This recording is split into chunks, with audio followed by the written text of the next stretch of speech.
আমরা রাস্তায় বেরোতে পারতাম না, নিরাপত্তাহীনতায় ভুগছিলাম। যেই জায়গায় ক্যাম্পাসে ভিসি টোকাই এনে সাধারণ শিক্ষার্থীদের মারার হুমকি দেয়, মারে, রক্তাক্ত করে, মেয়েদের গলায় রামদা রাখে, মেয়েদেরকে আহত করে। আন্দোলনে আমরা দেখেছি যে কিভাবে ছাত্রলীগ একটি ক্যাম্পাসে খুবই বাজে ভূমিকা রাখছে পুরো আন্দোলনে। তারা হচ্ছে প্রথমে ছাত্র না হয়ে, ছাত্রদের স্বার্থে না কাজ করে, তারা প্রথমে লীগের স্বার্থে কাজ করছে, তাদের দলীয় স্বার্থে কাজ করছে। এর আগে আওয়ামী লীগ ক্ষমতায় থাকার কারণে এই ক্যাম্পাসে ছাত্রলীগের একটা দাপট ছিল এবং প্রত্যেকটা হল ছাত্রলীগ দখল করে কিভাবে শিক্ষার্থীদের ওপর অনাচার করেছে। বাংলাদেশ যখন স্বাধীন হলো তখন থেকে যে সরকারি যখন ক্ষমতায় এসেছে তারা ক্রমেই স্বৈরাচারী হয়ে উঠেছে। বিসির বাংলোর সামনে আমরা দাঁড়িয়েছি একটা দাবি নিয়ে। এটা হচ্ছে আমাদের প্রধান দাবি হচ্ছে ক্যাম্পাসে সকল ধরনের লেজুর ভিত্তিক ছাত্র, শিক্ষক এবং কর্মচারী যে রাজনীতি আছে আমরা এর নিষিদ্ধ চাই, যে এই রাজনীতি আর ক্যাম্পাসে থাকবে না। আমরা চাই ক্যাম্পাসে রাজনীতি হোক, এটা ডাকসুর মাধ্যমে এবং শিক্ষক সমিতির মাধ্যমে। কোনো দলীয় লেজুর ভিত্তিক রাজনীতি আমাদের ক্যাম্পাসে আমরা চাই না। এবং একই সাথে বাংলাদেশের আর যত প্রাইভেট এবং পাবলিক ইউনিভার্সিটি আছে, কলেজ আছে, স্কুল আছে, কোথাও কোনো দলীয় লেজুর ভিত্তিক রাজনীতি আমরা চাই না। কারণ ইতোমধ্যে আমরা দেখেছি যে দলীয় রাজনীতি যদি থাকে, তিনি হয়তোবা আওয়ামী লীগের হবেন, অথবা বিএনপির হবেন, অথবা জামাতের হবেন, অথবা জাতীয় পার্টির হবেন। যেই পার্টিরই রাজনীতি হয়, তখন কোনো শিক্ষক যদি রাজনীতির সাথে জড়িত থাকেন, তখন তিনি শিক্ষক না হয়ে প্রথমে হয়ে যান আওয়ামী লীগ, অথবা তিনি শিক্ষক না হয়ে প্রথমে হয়ে যান বিএনপি। তিনি ছাত্রদের কথা, শিক্ষার কথা চিন্তা না করে প্রথমে তার দলের স্বার্থের কথা চিন্তা করেন। তো এতে হচ্ছে শিক্ষার সামগ্রিক পরিবেশ নষ্ট হয়ে যায়। আমাদের লাস্টের আন্দোলনে আমরা দেখেছি যে কিভাবে ছাত্রলীগ একটি ক্যাম্পাসে খুবই বাজে ভূমিকা রাখছে পুরো আন্দোলনে। তারা হচ্ছে প্রথমে ছাত্র না হয়ে, ছাত্রদের স্বার্থে না কাজ করে, তারা প্রথমে লীগের স্বার্থে কাজ করছে, তাদের দলীয় স্বার্থে কাজ করছে। তো দলীয় লেজুর ভিত্তিক রাজনীতি থাকলেই আমরা ভবিষ্যতে এরকম জিনিসপাতি দেখতে পারবো যে শিক্ষার্থীদের পাশে না দাঁড়ায় ছাত্র সংগঠনগুলো হয়তো দাঁড়াবে তাদের রাজনৈতিক যেই দাবি দেওয়া আছে, রাজনৈতিক যে উদ্দেশ্য আছে তার পাশে। এর আগে আওয়ামী লীগ ক্ষমতায় থাকার কারণে এই ক্যাম্পাসে ছাত্রলীগের একটা দাপট ছিল এবং প্রত্যেকটা হল ছাত্রলীগ দখল করে কিভাবে শিক্ষার্থীদের ওপর অনাচার করেছে, এটা আমরা সবাই দেখেছি। আমরা চাই না সেই ইতিহাস আবার ফিরে আসুক। সেজন্য আমরা চাই যে নির্দলীয় কোনো শিক্ষক যাতে ভিসি হিসেবে নিয়োগপ্রাপ্ত হন, যাতে তিনি শুধুমাত্র শিক্ষার্থীদের জন্য কাজ করবেন, শিক্ষার্থীদের একাডেমিক এবং একাডেমিক যে উন্নতি সেই ক্ষেত্রে কাজ করবে, বিশ্ববিদ্যালয়ের উন্নতির ক্ষেত্রে কাজ করবে।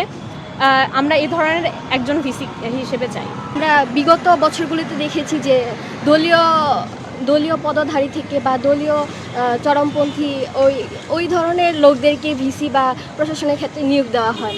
তো সেক্ষেত্রে গত 15ই জুলাই নীলদলীয় ভিসি ডক্টর মাকসুদ কামাল, উনি আমাদের ক্যাম্পাসে টোকাই এনে, পুলিশ এনে আমাদের উপরে হামলা চালিয়েছে, নির্বিচারে আমাদেরকে আঘাত করা হয়েছে। তো সেক্ষেত্রে দলীয় ভিসি আমরা দেখতেই পেয়েছি যে আসলে কেমন হয়।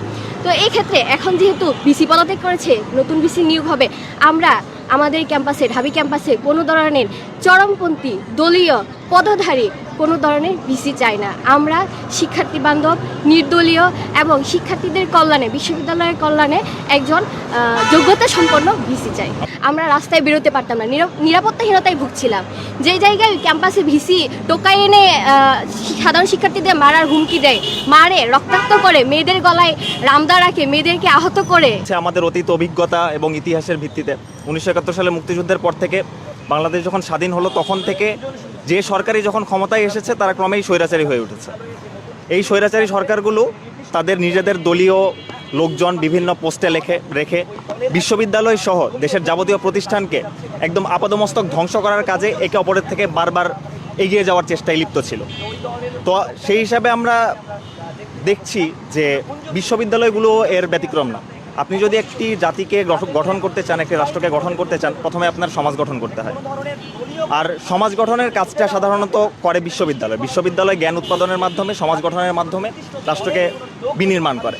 কিন্তু যখন একটি বিশ্ববিদ্যালয়ে একজন দলীয় লেজুর ভিত্তিক রাজনীতি করা বা সরাসরি একটা ক্ষমতাসীন দলের সাথে কানেক্টেড বা জাতীয় রাজনীতির বড় কোনো একটা রাজনৈতিক দলের সাথে কানেক্টেড ভিসি হিসাবে এখানে নিয়োগপ্রাপ্ত হন, তখন আমরা দেখি যে ক্যাম্পাসে প্রশাসন বলতে কিছু থাকে না, সবখানে সরকার দলের ছাত্র সংগঠনের দৌরাত্ম্য চলে। এবং ক্ষেত্র বিশেষে আমরা বিগত কয়েক বছরে এরকমও দেখেছি যে ভিসিদের কাছে বিচার চাইতে গেলে বা কোনো কিছুর দাবি নিয়ে গেলে তারা ছাত্র সংগঠন দেখিয়ে দিয়েছে যে তাদের কাছে যান।